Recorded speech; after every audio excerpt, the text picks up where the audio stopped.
Hello students, this is Rani ma'am from Unique Classes and welcome to all my dear students to another session of idioms. Idioms हमने काफ़ी किया है, colourful idioms किया है, blue green red white ये सब idioms हुए हैं and then we have man और वुमेन idioms, देन फिश वाला किया है. हॉर्स से बहुत सारे idioms बनते हैं, ठीक है, तो हॉर्स वाला idioms भी करते हैं, ठीक है. हॉर्स जनरली हॉर्स को हम हॉर्स रेस वगैरह से एसोसिएट करते हैं. अब आ जाओ डार्क हॉर्स. डार्क हॉर्स किसे बोलते हैं? डार्क हॉर्स का मतलब है एंड अननोन, इसको समझा रही हूं, और अनएक्सपेक्टेड विनर.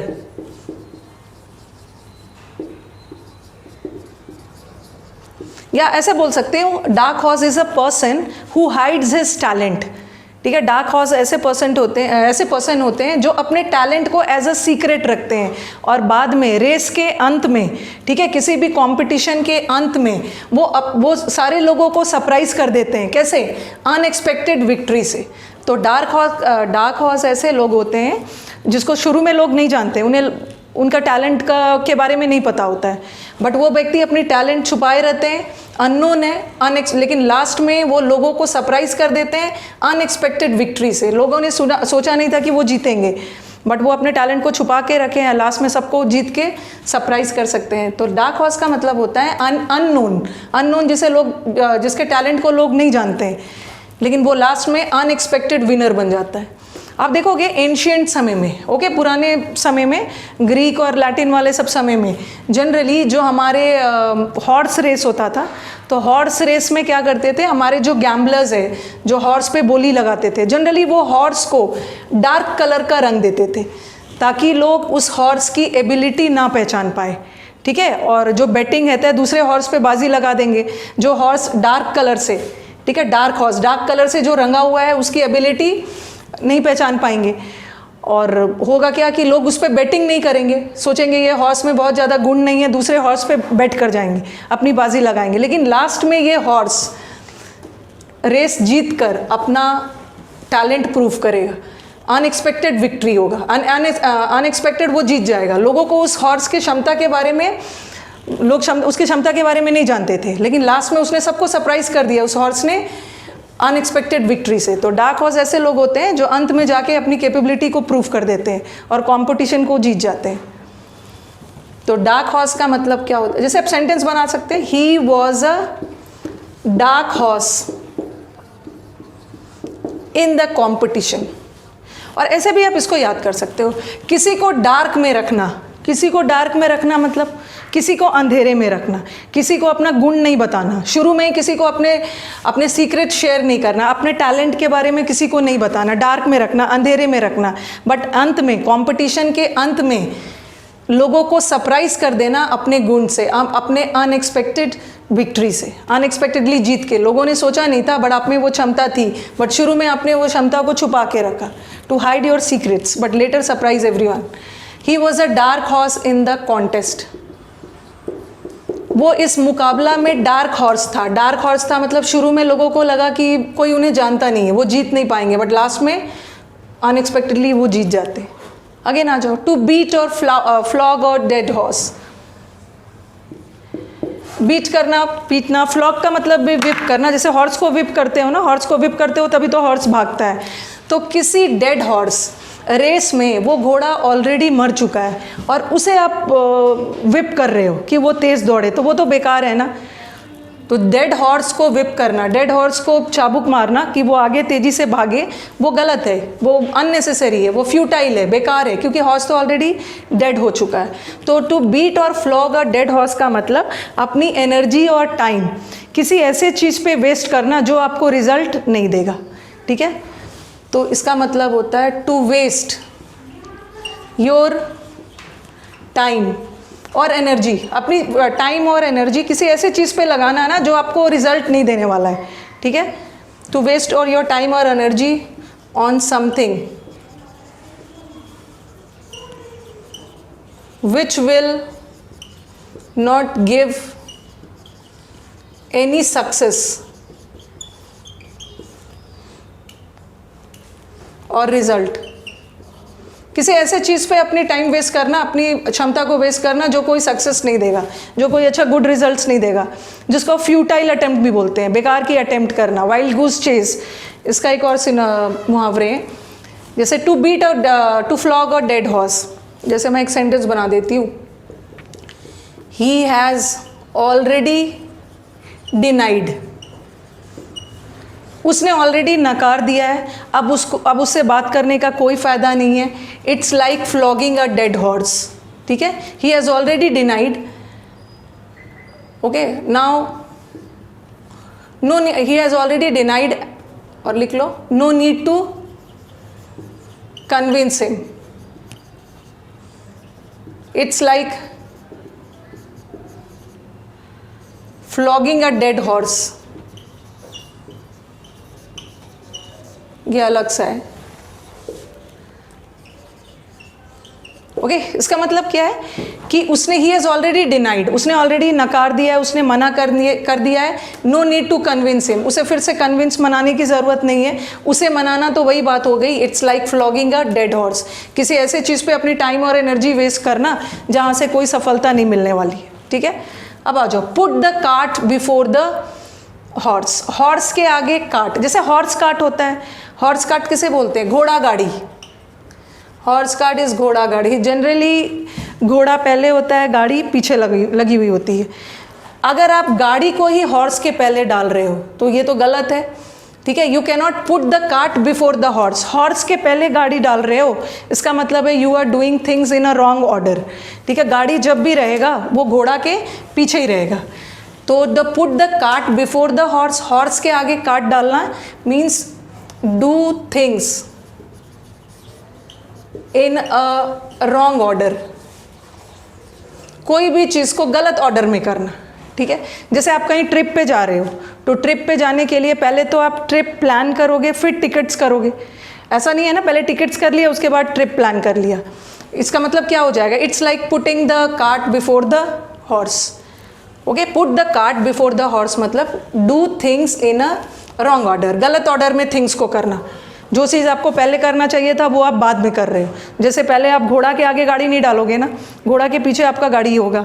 जैसे ट्रिप आपने प्लान कर लिया और उसके बाद टिकट्स, यस, पहले टिकट कर लिया, टिकट कटवा लिया, फिर ट्रिप प्लान कर रहे हो। पहले प्लानिंग कर लो, उसके बाद टिकट्स आप बुक करोगे। तो ये तो यही बात हो गई, putting the cart before the horse. और eat like a horse, horse की तरह ईट कर रहा है मीन्स ईट अ लॉट, जो बहुत ज़्यादा खाना खाते हैं। इसे लिखा मैंने, he eats like a horse at the parties, at parties में, जनरली जब भी पार्टी में जाता है तो he eats like a horse. He eats like a horse मतलब ही ईट्स टू मच, ठीक है। जैसे मैंने आपको एक फिश वाले में करवाया था, drinking like a fish, he drinks like a fish. Drink like a fish मतलब ऐसे लोग जो बहुत ज़्यादा पीते हैं, अल्कोहलिक बोलते हैं। उसी तरह ईट लाइक अ हॉर्स का मतलब है a person who eats a lot, he eats like a horse at parties. तो 4 की अभी मैं और भी दे रही हूँ। डार्क हॉर्स, एक ऐसे व्यक्ति जो शुरू में तो अपने लोगों को डार्क में रखते हैं, टैलेंट छुपा के रखते हैं, बट बाद में लोगों को सरप्राइज कर देते हैं अपने टैलेंट्स, ओके। तो वो कॉन्टेस्ट में एक डार्क हॉर्स की तरह काम किया। फ्लॉग अ डेड हॉर्स, किसी डेड हॉर्स को विप करना मतलब किसी व्यर्थ में, किसी ऐसे चीज़ के पीछे अपना टाइम और एनर्जी वेस्ट करना जो आपको कोई परिणाम नहीं देगा, रिजल्ट नहीं देगा। देन हॉर्स के पहले काट लगाना, इसका मतलब है थिंग्स को ऑर्डर में नहीं करना, रॉन्ग ऑर्डर में करना। जो चीज़ आपको पहले करना चाहिए था वो आप बाद में कर रहे हो, doing things in a wrong order. And eat like a horse means eating a lot, means eat like a horse at parties. Let me give you some more idioms related to horse. चलो, now let us move to some other idioms related to horse. Straight from the horse's mouth, directly horse के mouth से। इसको कैसे याद रखोगे, जैसे हमारा घोड़सवारी वाला रेस होता है, हॉर्स रेस होता है, तो वहाँ पे कुछ अथॉरिटीज़ होते हैं ना जो हॉर्स के नज़दीक होते हैं, ठीक है। हॉर्स वगैरह रेस के पहले हॉर्स वगैरह की देखभाल करते हैं। तो जो अथॉरिटीज़, जो लोग हॉर्स के सामने रहते हैं, नज़दीक है, वही हॉर्स के असली क्षमता के बारे में बताएंगे। The people who are near the horse they will tell you the exact ability of the horse, ठीक है। वही हॉर्स की असली क्षमता को बताएंगे। तो directly from the horse mouth, horse mouth मतलब हॉर्स का माउथ मतलब जो हॉर्स के माउथ के सामने रह रहे हैं, जो हॉर्स के सामने रह रहे हैं वही असली रिलायबल स्रोत है। Okay, they are the persons who can be relied, वही असली बताएंगे हॉर्स के क्षमता के बारे में। तो इसी वर्ड से बना है straight from the horse's mouth, horse के माउथ से स्ट्रेट, मतलब ऐसा इंफॉर्मेशन जो बहुत ऑथेंटिक सोर्स से आ रहा है, ऐसा इंफॉर्मेशन जो ऑथेंटिक मतलब बहुत रिलायबल सोर्स से आ रहा है। तो straight from the horse's mouth इसका मतलब है एन इंफॉर्मेशन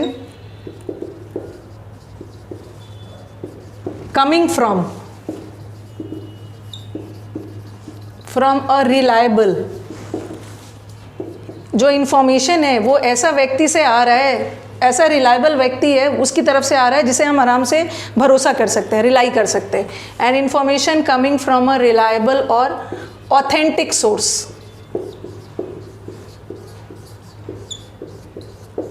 ओके, ये मैंने आपको याद करने का तरीका बता दिया। जो लोग हॉर्स के सामने हैं, हॉर्स के माउथ के सामने जो लोग खड़े हैं वही हॉर्स के असली क्षमता के बारे में बताएंगे और उन्हीं लोगों की बात पर आप भरोसा कर सकते हैं। They are the reliable people who can tell you about the true ability of the horse. तो an information coming from a reliable source, ऐसा आप लिख सकते हो। Wait, okay, the information straight from the horse's mouth, like don't worry, wait till the news comes straight from the horse's mouth। Wait करो, ठीक है, don't worry, do worry लिख दिया मैंने, डोंट वरी, ठीक है, वरी मत करो, चिंता मत हो, थोड़ा सा वेट कर लो जब तक, wait till the news comes straight from the horse's mouth. हड़बड़ाना नहीं है, चिंता नहीं करना है, वेट करना है जब तक कि न्यूज़ हॉर्स के माउथ से ना आ जाए, मतलब किसी रिलायबल विश्वसनीय स्रोत से ना आ जाए, ठीक है। हॉर्स सेंस का मतलब सबके पास हॉर्स सेंस होना चाहिए, कॉमन सेंस। हॉर्स सेंस मतलब common sense, that has become most uncommon now days. It is a shame, देख लो, ये तो बहुत शर्म की बात है कि तुम्हारे पास एक कॉमन सेंस भी नहीं है। It is a shame that you don't have horse sense, आपके पास हॉर्स वाले सेंस भी नहीं है। हॉर्स वाले सेंस मतलब एक कॉमन सेंस जो सब एक्सपेक्ट करते हैं कि आपके पास होना चाहिए। ओके, होल्ड योर हॉर्सेस, अपने हॉर्सेस को होल्ड करो। होल्ड करना मतलब रुके रहना, तो होल्ड योर हॉर्सेस का मतलब है वेट करना, वेट करो, पेशेंट रखो, धैर्य बनाए रखो। ओके, इसे मैं बोल सकती हूँ, होल्ड योर हॉर्सेस,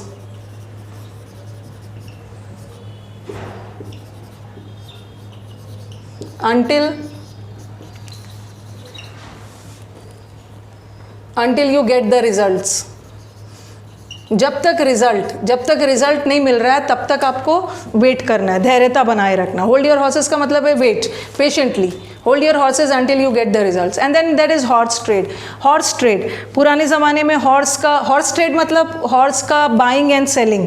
ट्रेड मतलब बिजनेस, हॉर्स की ट्रेड होती थी, हॉर्स की बाइंग और सेलिंग में बहुत ज़्यादा बार्गेनिंग किया जाता था, ठीक है। तो हॉर्स ट्रेड करना मतलब बार्गेन करना, और बहुत स्किलफुली, ठीक है, बहुत अच्छे से, टैलेंटेड वे में, to bargain in a skilful manner. कुछ लोग आपने देखा होगा कि बार्गेनिंग में बहुत तेज़ होते हैं, महंगे से महंगे चीज़ को वो सस्ते में खरीद के ले आते हैं। तो हॉर्स ट्रेड का मतलब है बिजनेस। हॉर्स का बिजनेस हो रहा है मतलब हॉर्स के बाइंग और सेलिंग में बहुत ज़्यादा नेगोशिएशंस, बार्गेनिंग होता है। तो हॉर्स ट्रेड का मतलब है bargain in a skilful manner. लिख सकती हूँ मैं, after a lot of horse trade I was able to buy the product। बहुत ज़्यादा बार्गेनिंग के बाद अंत में मैंने प्रोडक्ट खरीद लिया।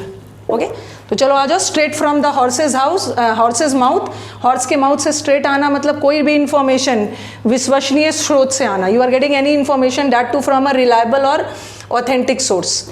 हॉर्स सेंस, कॉमन सेंस सबके पास होना चाहिए। होल्ड योर हॉर्सेस, किसी चीज़ को होल्ड करो मतलब वेट करो, इंतज़ार करो। Hold your horses until you get the results. Horse trade, bargaining करना, ठीक है। ये तो हमारा हॉर्स वाला इडियम्स था। होपफुली मैंने आज थोड़ा सा इडियम्स में चीज़ों को लिंक किया है, आपको याद करने में दिक्कत नहीं होगी। चलो वीडियोस पसंद आए शेयर करना और कमेंट्स अपने देते रहना। चलो मिलते हैं अब नेक्स्ट सेशन में। Thank you.